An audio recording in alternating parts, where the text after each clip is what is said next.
The farming community has been affected in many ways due to Brexit and COVID, causing agricultural businesses all over the country to face many struggles and issues over the last few years. Hi, I'm Charlie Cole and I'm from Broughgammon Farm. We're a small family farm specialising in kid goat and roseveal. So Brexit affected the farm quite drastically. We're right up on the northeast coast of Northern Ireland. So as you can imagine, if you run a business and you draw a circle around your business, that's the area with which you can trade. Now obviously being on the northeast coast of an island, we can't trade with 3/4 of that pie chart. So what we've always looked at doing is going further south and further west in order to access markets. That meant we've always looked at trading into the south as well. And for us, that sort of trade with the south has always been much stronger than with the mainland UK because there's a huge body of water in the way, which meant we couldn't access that market, or if we do, there's a lot more costs involved with accessing that market. Charlie went on to tell us about how Brexit caused problems when trying to get access to products such as seeds for their vegetable plot. Charlie then had to source other ways to get a hold of their products. He also explained how the butchery had to adapt so it could continue trading across the EU under the new Brexit laws. With the pandemic happening off the back of new Brexit laws, businesses like Broughgammon had to make many changes. With falls in beef and lamb stock, it meant farmers were losing more money every week. But with less people being able to leave their homes and crops still being in the ground uncultivated, farmers and businesses had to find a way of making their money back without wasting so much stock. It was hard, but this business found a way. So during COVID, we had to change a lot of what we were doing here in the shop and on the farm. So the first thing that changed was goodbye supper clubs, and also the seating that we have on the farm today. We had to get rid of that. We put in a little farm shop within this space. And yeah, we had to adapt a lot. We had to really rely on online sales, but also keeping positive and just sort of seeing how we could adapt and keep going, which we did, luckily. In terms of COVID, what else happened? We used to have a lot of classes and workshops and supper clubs. And again, because they were all person-to-person, face-to-face, we had to cancel a lot of those and then reschedule those. And in some cases refund, which obviously at a critical time for cash flow and things, it was a bit of a nightmare. Things are now starting to pick up. We are doing the classes and workshops. We've done all of our open air ones, and we've had limited numbers for a few of the classes and workshops where they're indoors.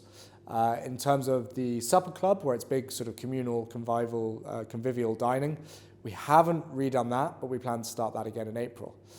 In terms of adapting for COVID, in the butchery, like I say, everything used to be farmers markets and a lot through the farm shop. COVID was great, whereby a lot of people had a lot more time to buy, and our online sales went crazy. A lot of people were stuck at home looking for things to do, and cooking was one of those things. So we're very lucky that our butchery was flat out. But that had its own complications because we had to manage staff and keep all our staff safe at the same time. There has been some evidence around COVID affecting farmers' mental health with the downfall of their businesses, and Becky and Charlie were able to explain how they managed around this. Was my mental health affected by Brexit and COVID? Yes. It was a real head-turner, constantly having to think and overcome.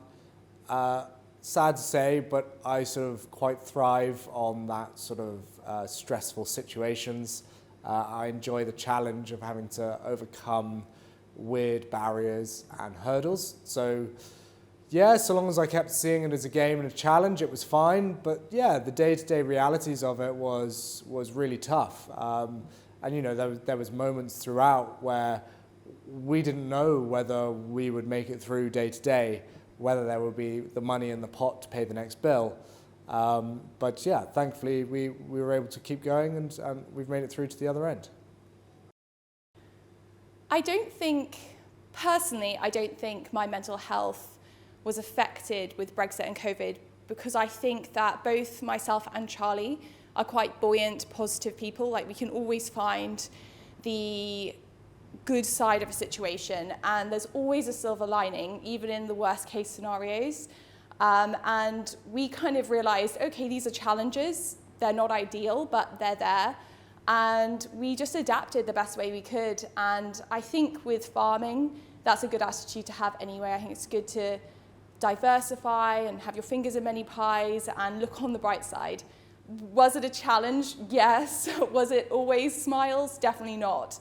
But I think that attitude got us through the tricky times and also translated confidence over to our customers, which I think was really important too.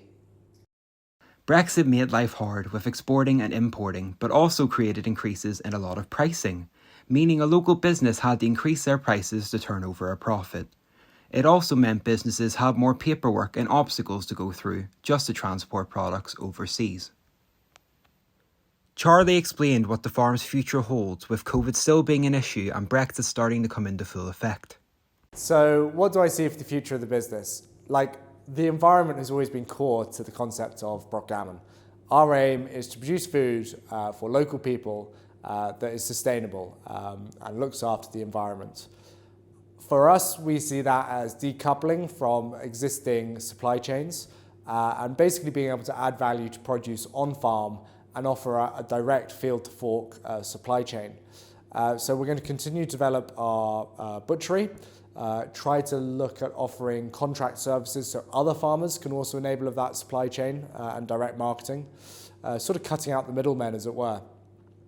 Also work at developing a kitchen space so we can start to produce ready meals and other products through to the end user. And also then look at expanding what products we can offer through the farm. So expanding into chickens, pigs as well. And at the same time, giving back to the environment wherever we can. We've got an agroforestry project on the go at the moment. We are looking at more regenerative farming methods, expanding our veg plots. Basically it's, as I said, all about creating the dynamism and the variety which will give us resilience whenever we're faced with sort of global measures that are outside of our control and give us that sort of long-term ability to survive, really. Charlie thinks the farm is being affected even now, after the Brexit changes. But even post-Brexit, and with COVID protocols becoming less restrictive and more people getting back to their normal routines, we ask that you support your local businesses and help the agricultural community grow. Sleeping in your clothes, and now she's gotta get to class. How dare you? And how could you, when you only felt so bad?